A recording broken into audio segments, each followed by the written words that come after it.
Two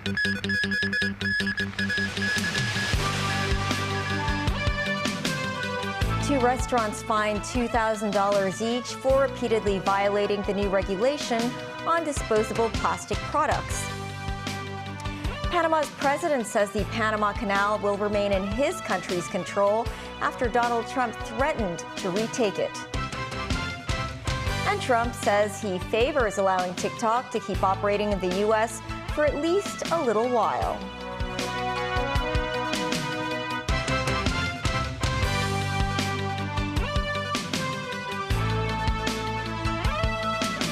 Hello, I'm Melissa Hekalea, and this is TVB News. The new regulation on disposable plastic products was implemented 8 months ago. At least two restaurants that were found to have repeatedly violated the regulation were each fined $2,000. The administration has not decided on when it will implement the next phase of its ban on single-use plastics. Timothy Lee reports. Under the new regulation on disposable plastic products that came into force on the 22nd of April, restaurants are no longer allowed to provide products including plastic straws, forks, and spoons. This as the measure's half-year-long adaptation period ended on the 22nd of October. The Environmental Protection Department, or EPD, noted that the majority of restaurants complied with the scheme, but pointed out several businesses that failed to adhere to the measure. Over the past 2 months, the EPD received 62 complaints and reports related to the regulation of disposable plastic products. Among the cases, 33 failed to make any changes despite receiving promotional materials on the measure on numerous occasions. The EPD issued written warnings to the businesses demanding those in charge to make necessary improvements within 10 workdays. 2 restaurants failed to make any required changes despite receiving the written warnings and were fined $2,000 each. Meanwhile, as part of the second phase of the ban on single-use plastics, local businesses will be banned from providing plastic takeaway containers, including lunchboxes and cups, as well as the sale of single-use plastic tablecloth and dental floss. Some residents shared their thoughts on whether they are ready for the Phase 2 measures.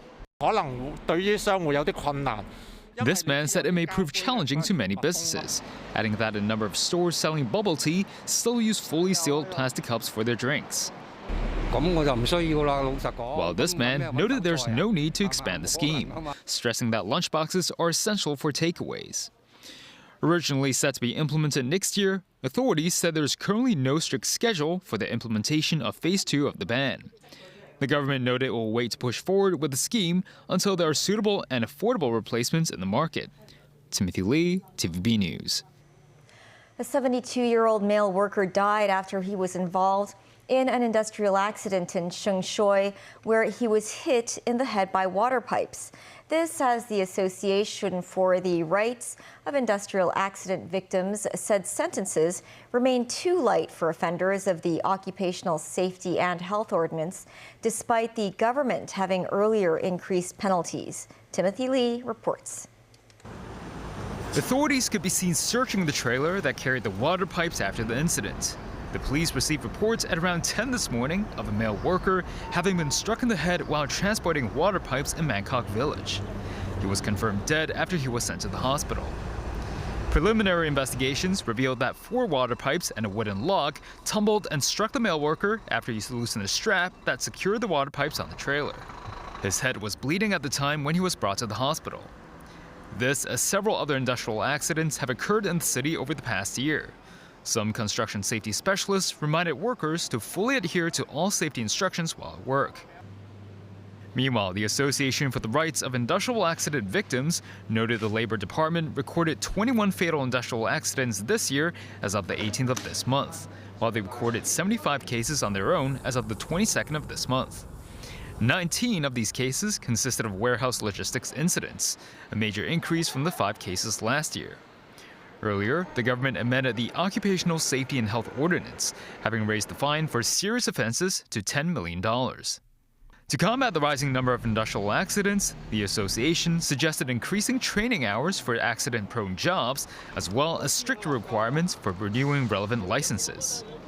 Timothy Lee, TVB News. Panama's President Jose Raul Mulino says the country's canal will remain in Panamanian hands after U.S. President-elect Donald Trump threatened to retake it once he takes office. Trump said the United States had foolishly ceded the canal to its Central American ally, but now shippers are charging ridiculous fees to pass through the vital channel that links the Atlantic and Pacific Oceans. Tracy Furness has more. Panama's President Jose Raul Mulino roundly rejected Donald Trump's suggestion that his new administration could try to regain control of the Panama Canal. Mulino said, "Every square meter of the Panama Canal and its surroundings belong to Panama and will continue to belong to Panama. The sovereignty and independence of our country are non-negotiable." He added that the tariffs charged to use the canal are established based on an open hearing, considering market conditions, international competition, operating costs, and the maintenance and modernization needs of the interoceanic waterway. Speaking at a rally in Arizona, U.S. President-elect Donald Trump called the Panama Canal a vital national asset for the United States. He suggested his new administration could be as hard on overseas allies as it is on adversaries, singling out Panama for ridicule over shipping fees at its canal. Our Navy and commerce have been treated in a very unfair and injudicious way. The fees being charged by Panama are ridiculous, highly unfair, especially knowing the extraordinary generosity that has been bestowed to Panama, I say very foolishly, by the United States. This complete ripoff of our country will immediately stop. It's going to stop. The United States has a big and vested interest in the secure, efficient and reliable operation of the Panama Canal. Tracy Furness, TVB News. U.S. President-elect Donald Trump said he intends to keep TikTok around for a little while, indicating a possible extension of its sale or ban deadline. Danny Joe reports. Speaking at a rally in Phoenix, Arizona, Donald Trump offered his strongest signal so far to oppose the looming ban on TikTok. We did go on TikTok, and we had a great response. We had billions of views, billions and billions of views. They brought me a chart, and it was a record, and it was so beautiful to see. And as I looked at it, I said, maybe we got to keep this sucker around a little while. This as Trump has amassed around 14.7 million followers on TikTok since he joined the short video platform in June. Earlier in April, a law was passed on Capitol Hill, forcing TikTok's Chinese parent company ByteDance to divest its holdings or face a nationwide ban by January the 19th next year, a day before Trump returns to the White House. The U.S. Justice Department argued Chinese control of the app could pose a national security threat. TikTok refuted the claims and recently appealed to the U.S. Supreme Court to halt the ban. The top court has agreed to hear the company's last-ditch legal arguments on January the 10th. Danny Joe, TVB News. U.S. President-elect Donald Trump's transition team is pushing to pull the United States out of the World Health Organization on January 20th, the first day of the new administration. Experts warn that if the U.S. pulls out of the WHO, it would have a catastrophic impact on global health. A Financial Times report noted that the departure would remove the WHO's biggest source of funding, damaging its ability to respond to public health crises such as the coronavirus pandemic. One health expert said there would be very lean years for the WHO, where it would struggle to respond to health emergencies and will have to reduce its scientific staff considerably. Russian President Vladimir Putin held talks in the Kremlin with Slovakia's Prime Minister Robert Fico. It was a rare visit to Moscow by an EU leader since the conflict between Russia and Ukraine began in 2022. Fico arrived in Russia on a working visit and met with Putin on Sunday evening. Putin confirmed the readiness of the Russian Federation to continue to supply gas to the West and Slovakia. Visits and phone calls from European leaders to Putin have been rare since Moscow sent troops into Ukraine, although Hungary's Prime Minister Viktor Orban visited Russia in July. Orban's visit drew condemnation from Kyiv and other European leaders. Still ahead, a massive protest in Serbia against the president over a deadly railway station roof collapse last month. Details of special traffic arrangements and crowd safety management measures in the city over Christmas.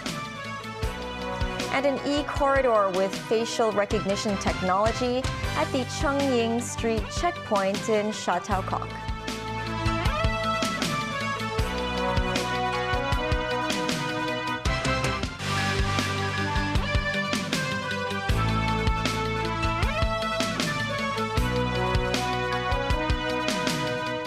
Welcome back.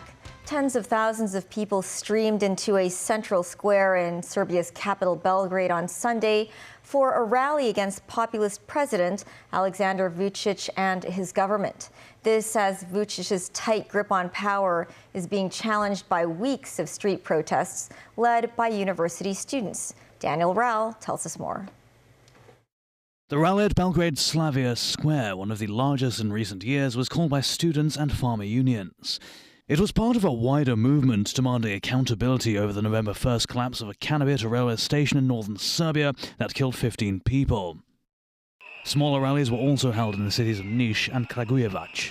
The protest in Belgrade started with a 15-minute silence for the victims, and later chants of "You have blood on your hands" were heard. Many in Serbia blame the collapse on widespread corruption and sloppy work on the railway station building in the city of Novi Sad that was twice renovated in recent years. Protesters are demanding Serbian President Alexander Vučić and those responsible face justice. The weeks-long protests reflect wider discontent with Vučić's rule. The populist leader says he wants to take Serbia into the European Union. However, he has faced accusations of curbing democratic freedoms rather than advancing them. Opposition parties have said a transitional government that would prepare a free and fair election could be a way out of the political tensions. Vučić has reiterated he won't cave in to opposition demands for a transitional government and accused his opponents of using students to try to seize power. In an apparent attempt to defuse the student-led protest, Vučić has been advertising what he said are favourable loans for young people. This in order to help them purchase apartments and attract tens of thousands of doctors and other skilled people who have left the Balkan country for a better life in the West in recent years. Dan Orell, TV News. The Consumer Council received 17 complaints involving $125,000 over the Legends Assemble event featuring football legends from Real Madrid and Barcelona. The council reminded visitors at the event to keep relevant receipts and photos.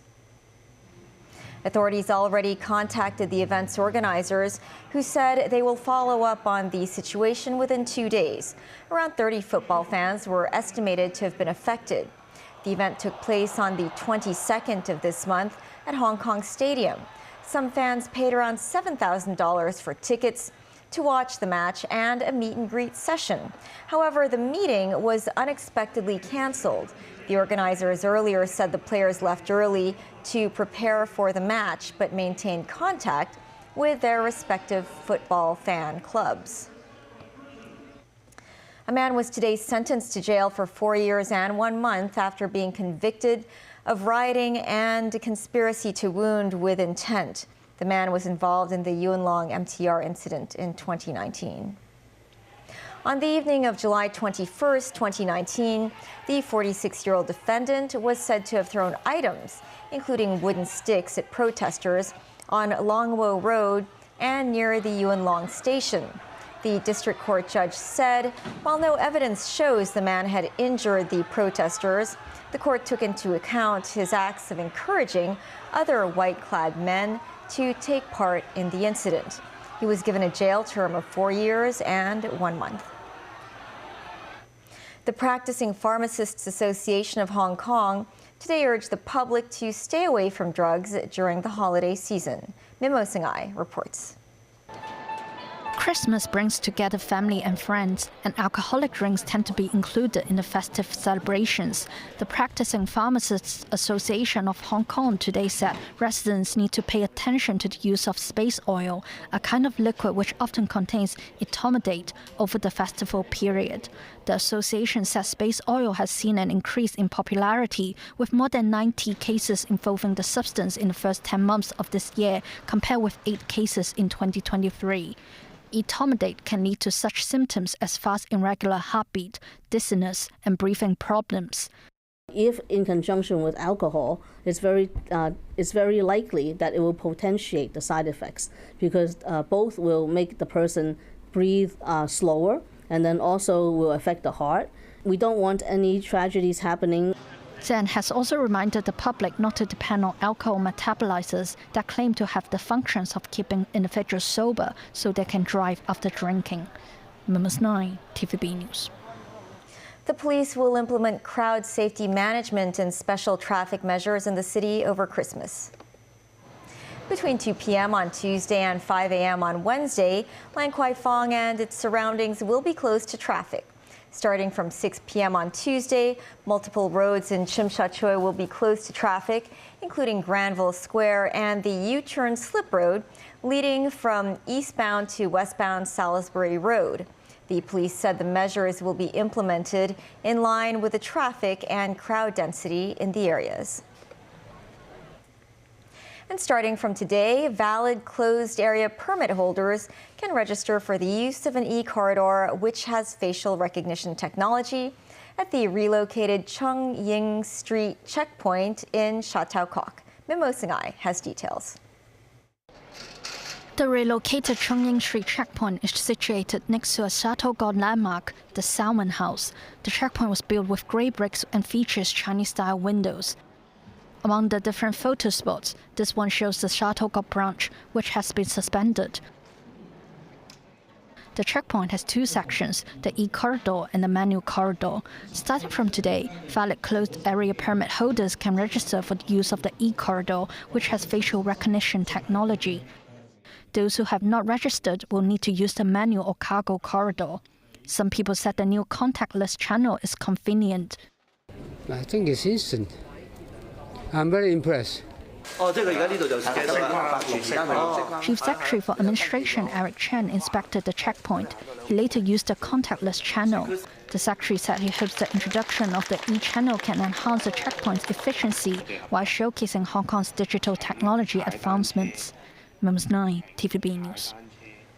And in panda news, Ocean Park said giant pandas An and Keke have been adapting well to meeting with the public over the past 2 weeks. The park also prepared presents for the national treasures to celebrate their first Christmas in Hong Kong. Ocean Park staff gifted the pair with a panda-themed pumpkin, ice blocks, and bamboo snacks as part of their Christmas meal. The park noted An has an even larger appetite compared with before, while Keke has become less shy. Regarding the 2 panda twins, their carers said the siblings became more active over the past 2 months, adding that they would always try to play with each other. That's the news. Thanks for watching. Pearl Magazine is up shortly. See you then.